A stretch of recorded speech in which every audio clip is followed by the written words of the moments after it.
dan tahajud pukul 5 pagi sebab senang nak sambung. Ustaz Zari lah jawab. Ustaz Zul lah, Ustaz Zul. Ustaz, saya dah cakap daripada tadi dah.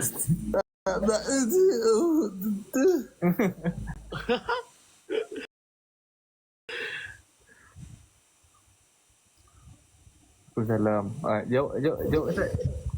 Boleh ke sambung? Boleh kan? Selagi sebelum azan Ustaz? Selagi sebelum azan Aduh, Ustaz Zul tu. Aduh. Masuk pukul 5 pagi, boleh je. Tapi kalau time keluar tu memang saya ambil ujung-ujung sebab senang sikit. Kalau tidur memang out balik. Boleh je, boleh. Sebab tu dia pun bagi alasan sebab senang nak sambung subuh tu apa. Solat sunat taubat, solat sunat ajak boleh sekali kan? Ustaz dan awang. Ustaz Zul apa dah tu?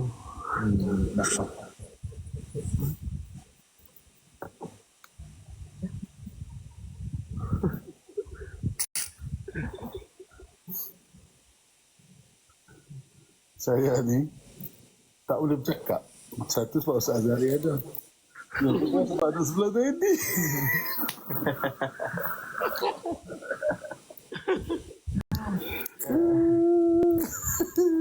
Lebih berbahan. Boleh jelaskan tentang mazhab yang mengenai boleh baca Al-Quran disebabkan untuk hafalan? Oi, berat tu. Untuk baca hafalan ketika period ke apa? Itulah soalan dia tak habis. Rasa soalan tu macam berkenaan dengan period. Korang nak tanya apa semua benda, tanya time sekarang ni. Yalah, Ustaz Zul malu-malu sebab satu Ustaz Zari, yang kedua sebab tadi semua.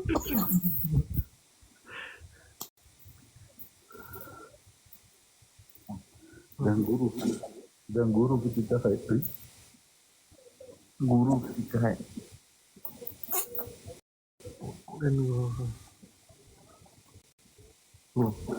Surajahannya. Tapi soalan ni tak jawab lagi. Okey, Cik Azhari, saya jadi host. Apa pandangan Ustaz mengenai Quranis hanya pandukan Al-Quran je? Silakan Ustaz. Quranis tu apa? Quranis tu apa? Okey, ada ni ahli Quran lah kot tak? Quranis, jurnalis.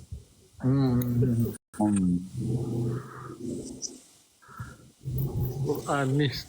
Mungkin dia ni orang yang suka baca Quran, tapi dia tak nak hafal. Dia baca je. Kenapa tak tanya abang? Hanya pandukan Al-Quran je. Yalah, maksudnya saya rasa pandu Quran tu Ustaz. Dia baca Quran tu dia mesti tengok Quran, dia tak hafal. Dan itulah caranya pun kan.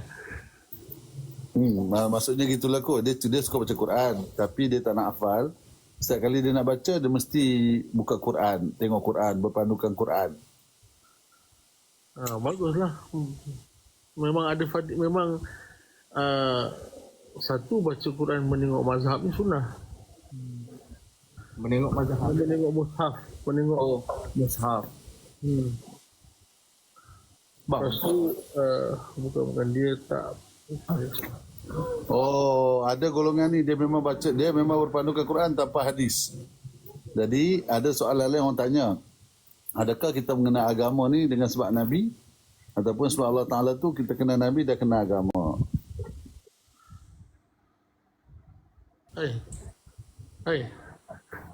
Maksud dia tu lah Ustaz, maksudnya pakai Quran je tanpa berpandukan hadis. Kalau senang cakap, anti hadis lah. Tak boleh. Kita kena berpandukan hadis dengan Quran. Silakan Ustaz. Soalan ni saya host. Saya pendengar. Jadi jawab.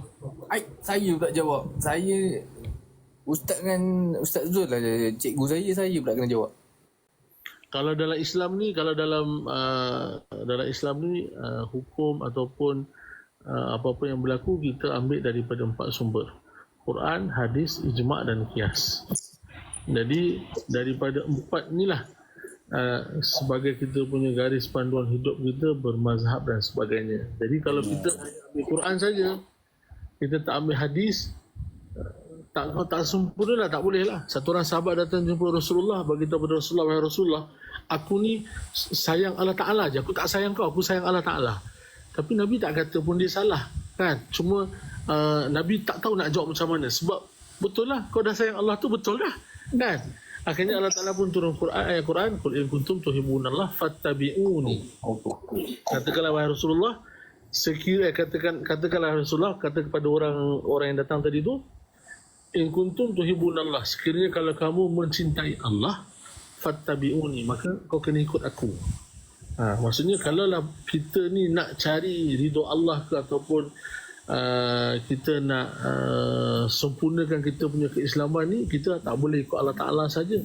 Berarti kita juga kena ikut hadis Nabi SAW. Itu yang dimaksudkan fattabi'uni. Maksudnya kita kena ikut hadis jugalah macam mana pun kan. Yes, betul. Sebab Quran ni dia masih umum. Allah Ta'ala perintah kita supaya semayang. Tapi Allah Ta'ala tak cerita macam mana nak semayang. Kan? Jadi melalui Nabi SAW, melalui hadis lah bagi tahu, okay, semayang nanti ada sujud, nanti ada rukuk ni macam ni, sujud ni macam tu. Tapi kalau kita berpandukan Quran sahaja, berarti sebenarnya kita, skop kita tu kita sempitkan. Jadi padahal benda tu luas. Ada Quran, ada hadis, lepas tu ada ijma', dan lebih luas lagi ada qiyas. Itulah. Ustaz, kalau macam, okey, contoh katakanlah macam sebelah tu Ustaz. Dua-dua Ustaz. Macam contoh kan.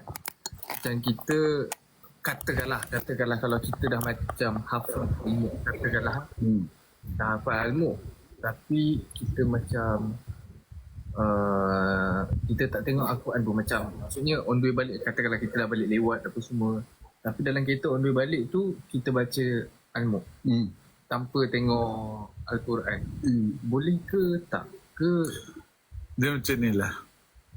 Kalau dapat dengar suara, tapi kalau dapat tengok tu lebih bahagia. Jadi kalau kita baca, dapat pahala baca, dapat pahala dengar, tapi tak dapat pahala melihat. Sedangkan Quran ni tengok dapat pahala, tengok Kaabah dapat pahala, tengok mak ayah dapat pahala. Jadi kalau kita mampu untuk tengok, maka tengoklah. Tapi kadang waktu drive kereta kan, kita tak mampu nak tengok, tak apalah. Kalau tak boleh buat semua, jangan tinggal semua. Betul tak Ustaz? Betul. Jadi kalau bayangkan you all yang ada sekarang ni dapat tengok Zaidi daripada jauh, suara Ustaz Zahari, korang dengar suara pun mesti korang tak puas, sebab korang mesti nak tengok Ustaz Zahari kan. Tapi bayangkan Ustaz yang datang tengok sebelum jadi.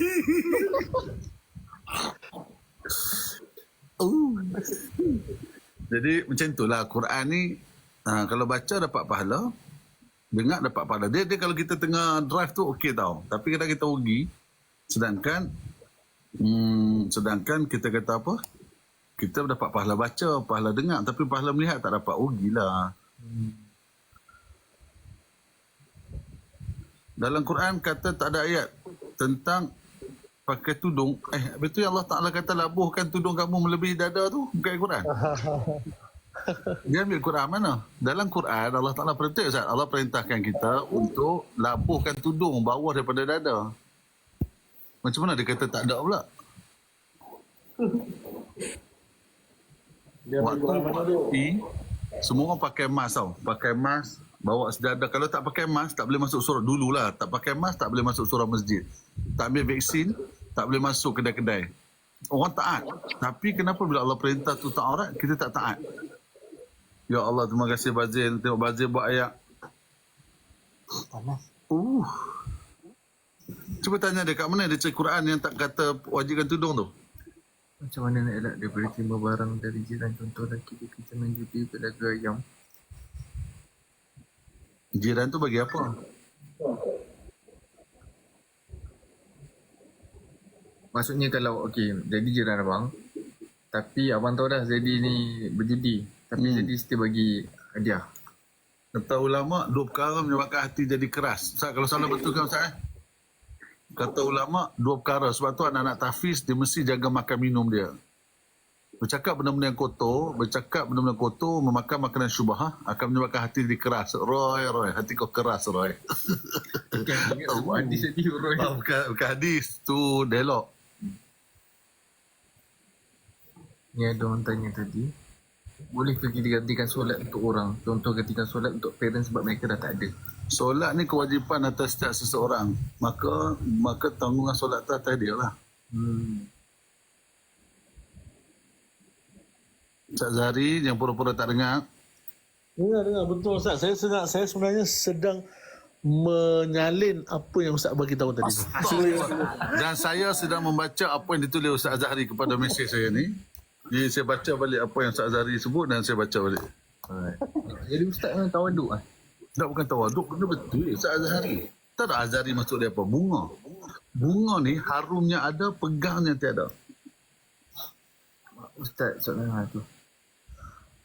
Bolehkah kita ikut mazhab tersebut? Ustaz Azhari guru tahfiz. Bolehkah kita ikut mazhab tersebut untuk baca Quran ketika haid? Kalau kita memang ada tanggungan hafalan, bolehlah supaya hafalan kita tu tak hilang kan. Tapi kalau kita bukan di kalangan orang yang ada tanggungan hafalan, maksudnya kita bukan hafizah, bukan pelajar madrasah, jadi tetap kita tak boleh baca lah. Kalau kita ada tanggungan hafalan, untuk jaga hafalan kita, sebab kadang-kadang kalau orang kena haid maksimum 14-15 hari hukum, kalau 15 hari tak baca tu Baca memang lah Quran ni. Lagi-lagi pula benda tu kelaziman bagi dia buat hari-hari. Yes, betul. Maka atas alasan tu ulama membenarkan. Kalau tidak, bila dia nak habis kan. Lepas tu hafalan Quran ni dia perlu hari-hari. Kalau dia break 2-3 hari pun, kata guru saya 3 hari pun Quran dah jauh dah. Betul. Tu Ustaz. Abang explain pasal yang tu. Untuk perempuan lah. Untuk Perempuan Ustaz ada soalan. Kalau dia duduk di rumah, dia tak tutup aurat. Macam duduk dalam bilik perempuan tak pakai tudung. Dia pakai baju Pokemon. Lepas tu tidur. Lepas tu dia tak pakai tudung. Dia nak baca Quran. Boleh ke tak boleh? Kalau dari segi adab, sangat biadab. dari segi adab. Jadi, yelah, kan baca Quran ni pun ibadat kan. Jadi sehabis mungkin kalau time ibadat tu, kita yang paling, pakaian yang paling terbaik lah.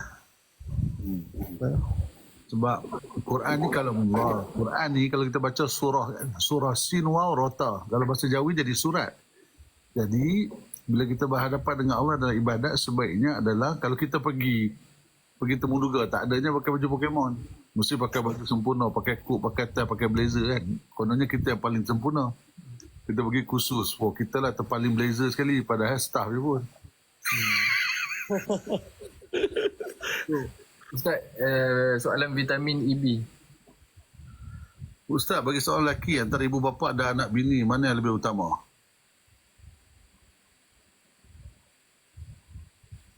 Bagi orang lelaki antara ibu, anak dan anak ini, yang mana lebih utama? Ibu lah. Ibu untuk lelaki.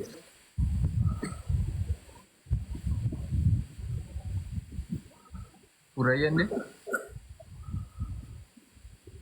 Ibu tanggungan kita lah sampai bila-bila pun kalau kita anak lelaki, walaupun kita dah ada isteri. Walaupun kita Dah ada isteri. Ustaz, kurang ke pahala kalau kita baca Al-Quran yang dalam telefon?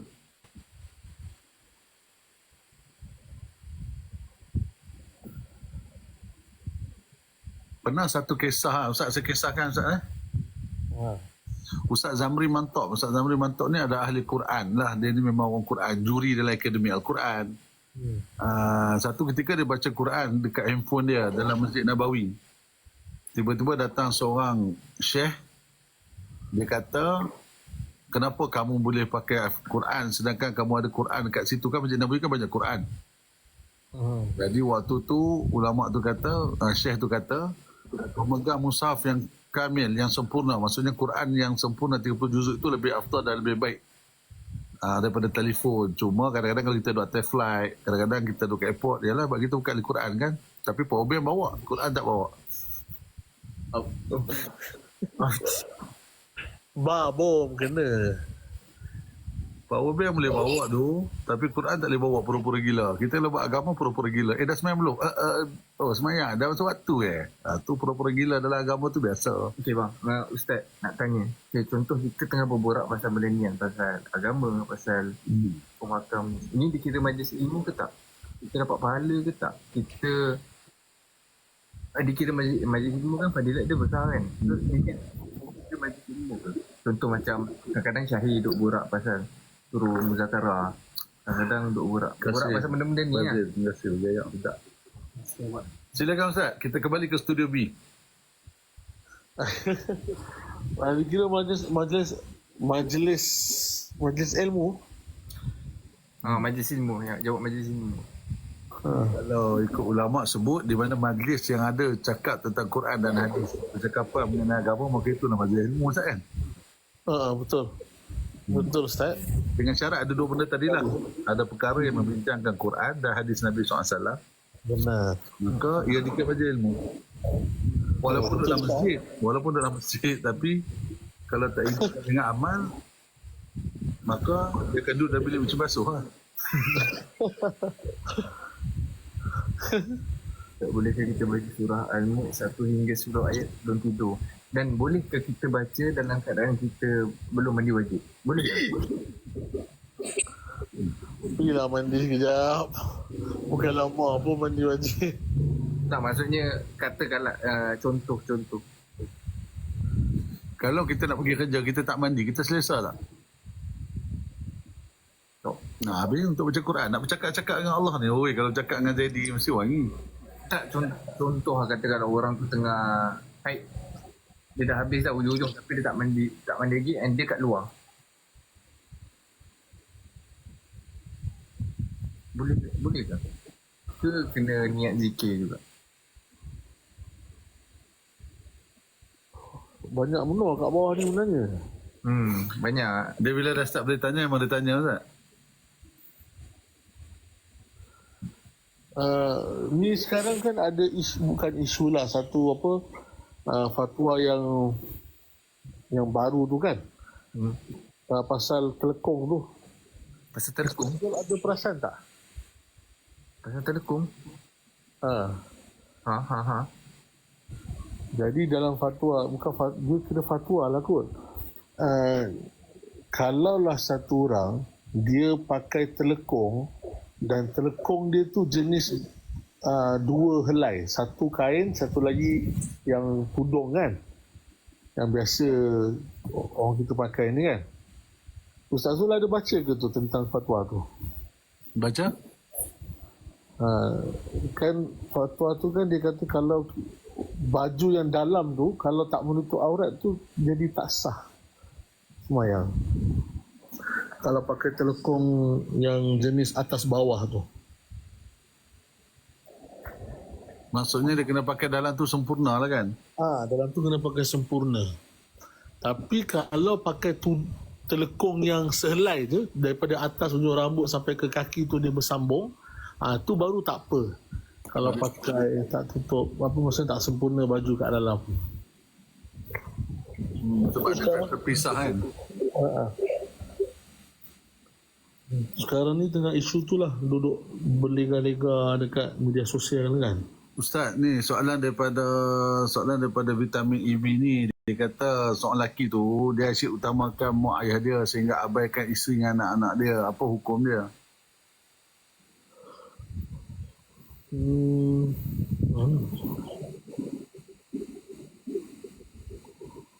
Apa tadi soalan dia? Soalan dia, seorang suami, dia asyik bersama dengan ibu bapa dia. Maksudnya mendahulukan ibu bapa dia sehingga dia mengabaikan isteri dengan anak-anak dia. Kalau yang sepatutnya dia kena buat, dia utamakan mak ayah dia tanpa mengabaikan lah anak isteri dia, sebab anak isteri dia pun tanggungjawab Kita bila kita cakap mendahulukan mak ayah ni bukan bererti yang lain tu tak perlu diambil kira ataupun tak perlu dicakna, bukan macam tu kan. Ada ketika kita dahulukan mak ayah kita dan yang isteri dan anak kita tu dikebelakangkan, bukan diabaikan, maksudnya dikebelakangkan. Yang mana perlu didahulukan kita dahulukan untuk mak ayah kita. Jadi berarti bukanlah kalau kita letak keutamaan mak ayah kita, tapi isteri dengan anak kita abaikan. Tak bolehlah macam tu. Sebab kita masih ada tanggungjawab untuk ataupun kita masih ada tanggungan juga pada mak dan pada isteri dengan anak kita.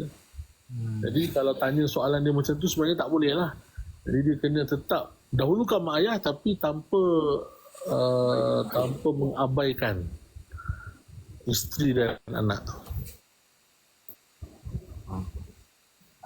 Masih Ustaz. Korang cepat tanya sebelum saya nak end. Ustaz aku dah nanti. Ustaz nak tanya, Ustaz Zul ada nak tanya, bagi sesuatu barang mana yang perlu didahulukan, isteri atau ibu? Apalah punya soalan. Bagi dua je lah barang tu. Ustaz Zahri dah jawab dah tadi. Tak tu kadang-kadang apa kata ulama, kalau dah kahwin ni keluar daripada rumah. Sebab apa? Kadang-kadang mak masak, isteri masak, kita nak makan mana? Kita nak makan yang mak punya dulu, isteri dah macam okey. Isteri bila dia kata okey, sebenarnya tak okey. Jadi bila kita nak makan yang mak punya pula, yang isteri pula, mak kita akan terasa, yalah sekarang ni dah tak makan makanan mak, kamu dah ada isteri kan? Pun kena juga. Jadi kadang-kadang sebab tu agama suruh keluar supaya kita tak timbul situasi macam tadi. Jadi macam ni lah, kalau bajet tak lepas, nak bagi kat mak tak bagi tahu isteri. Kalau bagi kat isteri tak bagi tahu mak, pandai-pandai dalam hidup. Sebab kita takkan mampu untuk sempurnakan kedua-duanya. Benar. Jadi buat yang mana kita mampu. Kalau tak mampu buat semua, jangan tinggal semua.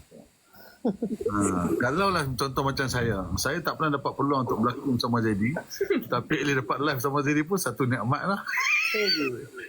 Saya dapat duduk tepi macam ni pun dah satu kebanggaan dah tu. Saya ni masuk dalam live ni sebenarnya saya syok tu muka saya sebenarnya. Oh yeah, chill. Saya tumpang. Ni nampak tak dia punya keberkatan. Nampak tak dia punya helok tu dah main kat sini, nampak? saya syok tengok muka saya sendiri, awak nampak lain tu kat sini. Betul lah, suasana tu dia main peranan lah. Lampu je cuba.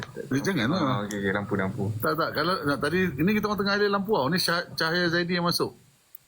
Kita orang dah alihkan lampu lah. Saya baru perasan Zaidi dia dah cukur dia punya misal dengan janggut. Tadi ada Musa Laidan. Saya tadi masa datang, saya hampir-hampir nak cukur janggut tau. Semata-mata nak ikut Zaidi. Tapi bila saya ingat sunnah, saya tahankan. Saya nak pertahankan sunnah tapi tapi masa jadi ada misal tu macam Yakuza. Sundu.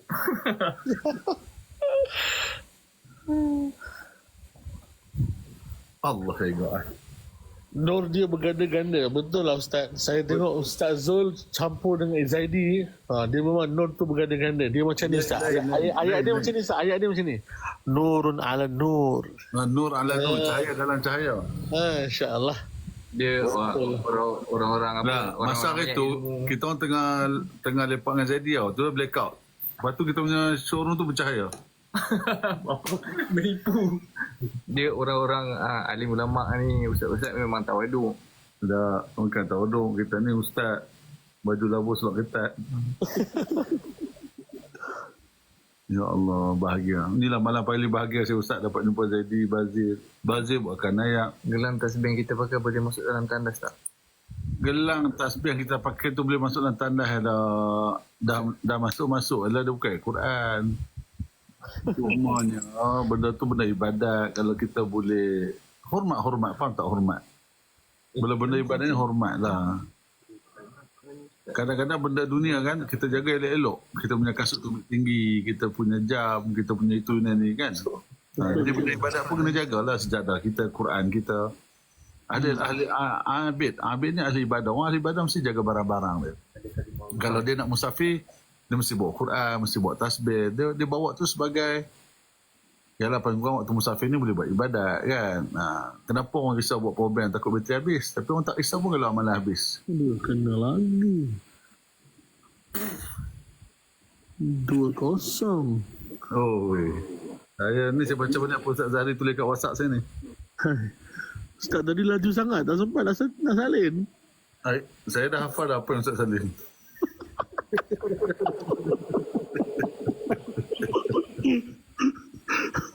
Ustaz, nak tanya sikit contoh Kita ada beli cincin. Dekat cincin tu, cincin sebiji macam yang Rasulullah pakai, yang cok tu. Kitab Nabi. Yang ada tulis Allah, Rasul, Muhammad. So kalau kita pakai cincin tu, maksudnya seumpama macam kita pakai tasbih lah. Maksudnya kena jaga benda tu kan. Ada kalimah yang suci kan, kalimah yang ada. Sorry lah, saya minum ni supaya nampak macam berlakon drama pukul 7 macam tu kan. Sebenarnya perkara ini kita melihat bahawa Megah Holding mana boleh ada kalimah yang suci kan, nama Allah, nama Nabi kan. Tak mungkin. Hatta kalau kita pun, kita ambil kertas macam Tuan Labu-Labi kan, kertas kita letak kat lantai ni, bapak kau dia bawa, itu pun kita nak marah walaupun kertas tadi tak tulis nama bapak kita. Betul. Jadi orang yang ada iman ni dia sensitif, dia cukup jaga barang Nabi, dia cukup jaga. Macam mana dia tu peminat satu-satu pasukan bola, dia akan dalam bilik dia ada satu sudut, ni barang-barang bola dia letak. Sebab apa? Dia muliakan benda tu. Mana ada orang letak buah katil ke, letak contoh dia peminat satu-satu tim pasukan, dia letak sebagai tempat pijak. Takkan. Jadi kalau kita pun mesti jaga benda-benda tu daripada masuk tempat-tempat yang tak baik kan. Hari tu ada orang tanya, macam mana nak istiqomah? Ilmu, ujian dia adalah amal. Ujian dia adalah istiqomah. Ya, ilmu, ujian dia, ujian dia Saya bagi tanda. amal, ujian dia adalah Istiqamah. Kita ada ilmu. Oh, dapat pokok. Ya Allah, first time tengok dia. Terima kasih. Siapa begitu? Neslo Ice. Terima kasih Neslo Ice, walaupun anda ni khunsa. Nescafe pun tidak. Milo pun tidak kan. Jadi, apa soalan tadi? dia nak Istiqamah. Jadi, orang ada ilmu. Bila ada ilmu, ujian kita adalah beramal dengan ilmu tu. Bila kita dah mampu beramal dengan ilmu tu, ujian dia pula adalah istiqamah. So maksudnya bila kita ada ilmu tak istiqamah, tak ada apa juga kan. Ibarat pokok yang tanpa buah. Buat apa jadi pokok? Ilmu tanpa amal ibarat pokok yang tidak berbuah. Macam mana cara nak istiqamah? Mesti fadilat lah. Sebab tu kita baca fadilat amal tu supaya kita tahu kelebihan-kelebihan ilmu kan ada dua, fadail dengan masail. Jadi orang nak beli sesuatu mesti tahu fadilat dulu. Saya nak beli kereta ni. Kereta ni kalau awak beli, awak tekan brake je, tekan minyak, dia memang laju. Terus kita beli. Jadi satu ilmu, bila kita tahu kelebihan ni, kita tak akan tinggalkan dia. So nak kena tahu fadilat apa amalan kita buat tu. Ya, kenapa kita jadi futur? Kenapa kita lemah semangat nak buat amal? Sebab kita tak faham amalan tu untuk apa ganjaran dia. Contohlah, kita pergi kedai minyak, bila kita nak isi minyak, dia tanya, bos ada bawa kad ke? Aduh, kad tak bawa pula. Kita nak isi minyak. Kenapa kita sedih kita tak dapat kad tadi? Sebab kita faham, kalau bawa kad tadi dapat point. Tak dapat point tu pun kita dah sedih. Begitu juga amal. Sebab tu, benda sunat, buat dapat pahala, tak buat rugi.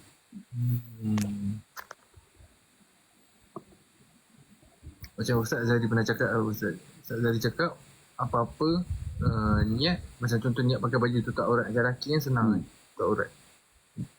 Macam mana Ustaz? Explain balik Ustaz, saya lupa. Saya buka topik lah. Assalamualaikum Ustaz Zahri. Ustaz Zahri magic ke tu? Oh, tengah semayang.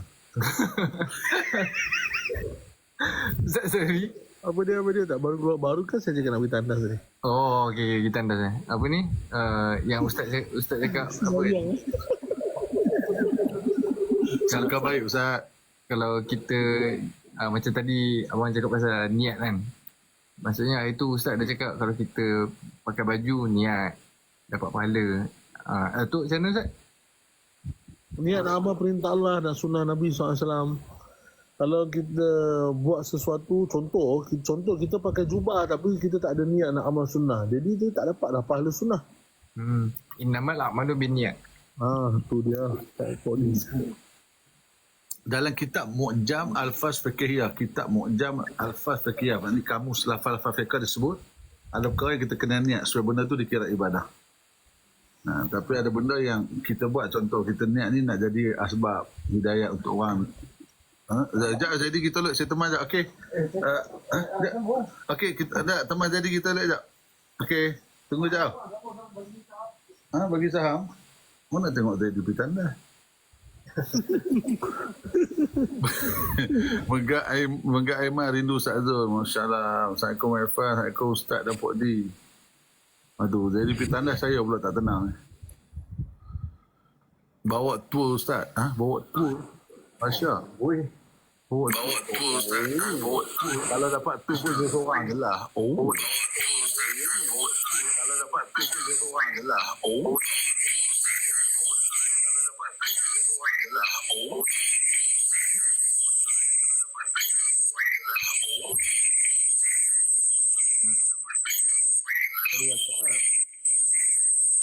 Itu jadi double. Sorry.